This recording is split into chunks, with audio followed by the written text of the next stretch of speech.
जसलीन, विनय और मनोज, आप सबको तो पता ही है कि आज हम यहाँ पे क्यों इकट्ठा हुए हैं। आप उन 3 स्टोर्स के मैनेजर्स हैं जो इस साल के बेस्ट परफॉर्मिंग स्टोर्स हैं। वो देखिए, आज तो कैमरे भी लगे हुए हैं। Because you are our heroes. Clap for yourself. So without any further delay, I would like to call upon Manoj Kaushik, please. Thank you Natraj sir. सिर्फ मुझे यहाँ बुलाने के लिए नहीं, बल्कि 6 साल पहले जब मैंने कंपनी ज्वाइन किया था तो मुझे मोटा मोटा ये सब ना कहने के लिए। हाँ भाई, मैं मोटा नहीं, ओबीस था, बहुत ज़्यादा, बचपन से ही। जब भी कोई मुझे बचपन में मोटा, धरती पे बोझ, गुब्बारा, हाथी, ये सब जब भी मुझे कोई कहता था ना, तो सच में कॉन्फिडेंस की एकदम धज्जियां उड़ जाती थी। Thank you sir, thank you for everything. मैंने अभी डिसाइड किया कि जो मैंने सहा है वो मैं किसी और को सहने नहीं दूंगा। ना मैं किसी के साथ भेदभाव करूंगा और ना ही किसी को करने दूंगा। तो उसके लिए तुमने क्या किया मनोज? किया तो बहुत कुछ जसलीन, लेकिन एक चीज स्पेशली किया। ग्रुप डिस्कशन करवाया, डिबेट्स करवाए अलग अलग टॉपिक पे, जिससे हमारे विचार डिफरेंट टाइप के लोगों के प्रति व्यक्त हो सके। फिर एक दूसरे के बाइसेस, जजमेंट, पूर्वाग्रहों को दूर करने की कोशिश की, हेल्थी डिस्कशन करके, और ये रेगुलरली किया।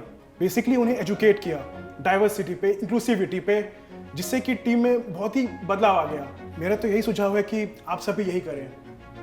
Thank you. Thank you Manoj, तुमने बिल्कुल सही कहा। हमें अपनी टीम को एजुकेट करना बहुत ज़रूरी है, जिससे कि हम अलग अलग तरह के लोगों को रिस्पेक्ट दे सकें। अब हमारी वुमेन पावर आएंगी, जो एक पावर हाउस वाला टॉप टिप देके जाएंगी। Please welcome Jasleen Kaur.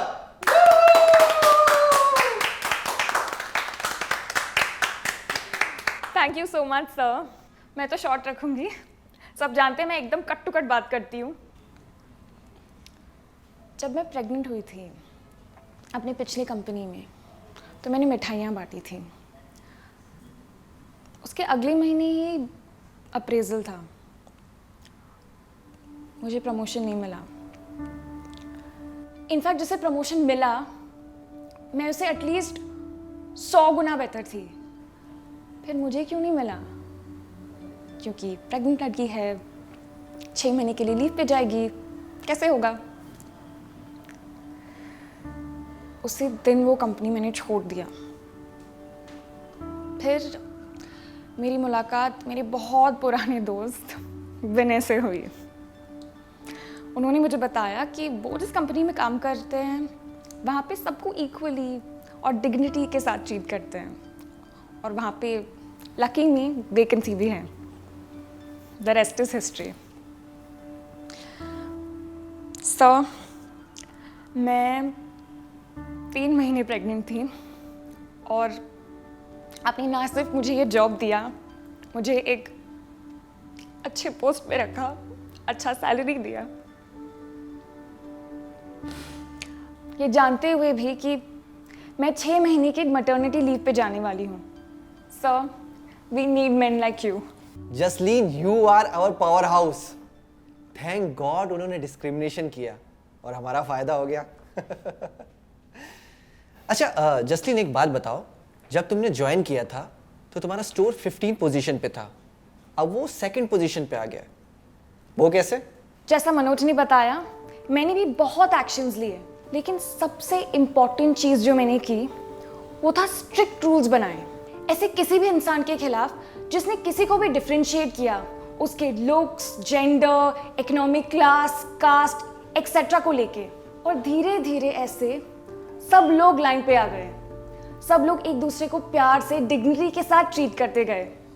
और क्या था सर, यही प्यार, डिग्निटी का असर सेल्स पे भी हुआ। That's all. Thank you.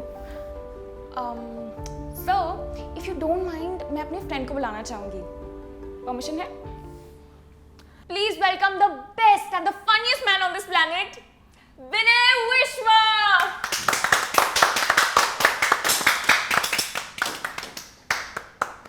Jasleen, इतना मारूंगा ना तुझे। नटराज सर, इसको पता है मुझे चिढ़ होती है अगर कोई मुझे चलने में हेल्प करने की कोशिश करता है, बस चिढ़ाने के लिए करती है मुझे ऐसा। अब देखो, मैं ये तो नहीं कह सकता कि जब मैं प्रेग्नेंट था तो मेरे साथ कैसे डिस्क्रिमिनेशन हुआ, क्योंकि मैं कर सकता हूँ, हो नहीं सकता प्रेग्नेंट। और मैं ये भी नहीं कह सकता कि जब मैं मोटा था तब मेरे साथ क्या हुआ और अब जब मैंने खुद को बदल लिया तब क्या हुआ, क्योंकि मैं तो पैदाइशी ब्लाइंड हूँ और मरते दम तक ब्लाइंड ही रहूँगा। तो मेरे पास कोई इंप्रूवमेंट का स्कोप ही नहीं है। पता है क्यों? Because perfection can not be improved upon and I am perfect.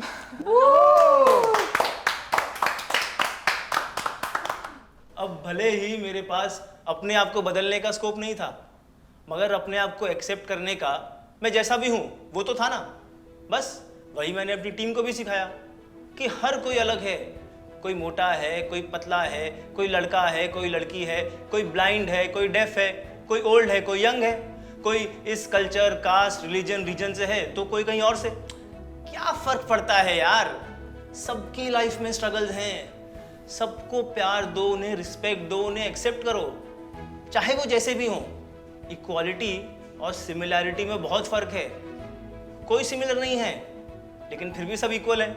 इस भावना से लोगों को देखोगे तो सब सही हो जाएगा।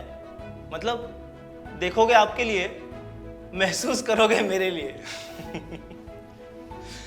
दलाई लामा ने कहा था, if you want to see others happy, practice compassion. If you want to be happy, practice compassion. अरे पहले एक्सेप्टेंस आएगा तभी तो कंपैशन आएगा ना। तो एक्सेप्टेंस लाओ, बस यही टिप है।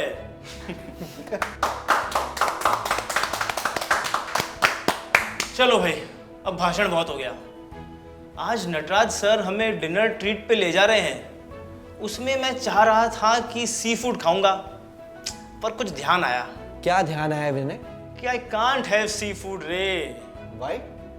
Because I can't see, so no sea food, you know. बस हंसते रहो, लाइफ इज Beautiful!